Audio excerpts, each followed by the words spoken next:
আবার যে ব্যক্তি ইমানদারদের পথ ছেড়ে বেঈমান লোকদের অনুসরণ করবে তাকে আমি সেদিকেই পরিচালিত করব যেদিকে সে চলতে চেয়েছে। এর শাস্তি হিসেবে তাকে আমি জাহান্নামের আগুনে পুড়িয়ে দেব, আর তা কত নিকৃষ্ট আবাসস্থল। হে মানুষ, তোমরা যারা আল্লাহর উপর ঈমান এনেছ, তোমরা যদি কথায় কথায় এই কাফেরদের অনুসরণ করতে শুরু করো, তাহলে এরা তোমাদের ঈমান পূর্ববর্তী জাহেলিয়াতের অবস্থায় ফিরিয়ে নিয়ে যাবে। ফলে তোমরা নিদারুণভাবে ক্ষতিগ্রস্ত হয়ে পড়বে।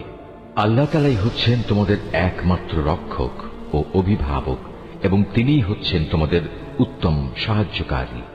হে নবী, কাফের ও মুনাফিকদের আনুগত্য করো না। অবশ্যই আল্লাহ তাআলা সবকিছু জানেন, তিনি বিজ্ঞ কুশলী।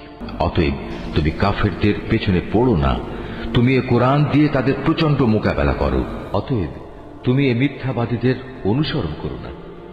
তারা তো তোমার এ নমনীয়তাটুকুই চায় যে তুমি তাদের কিছু গ্রহণ করো, অতঃপর তারা তোমার কিছু গ্রহণ করবে। হে নবী, তুমি নিজেকে সদা সেসব মানুষদের সাথে রেখে চলবে যারা সকাল সন্ধ্যায় তাদের মালিককে ডাকে, তারা একমাত্র তাঁরই সন্তুষ্টি কামনা করে, এবং কখনো তাদের কাছ থেকে তোমার স্নেহের দৃষ্টি ফিরিয়ে নিও না। কখনো এমন কোন ব্যক্তির কথা মতো চলো না যার অন্তঃকরণকে আমি আমার স্মরণ থেকে গাফেল করে দিয়েছি।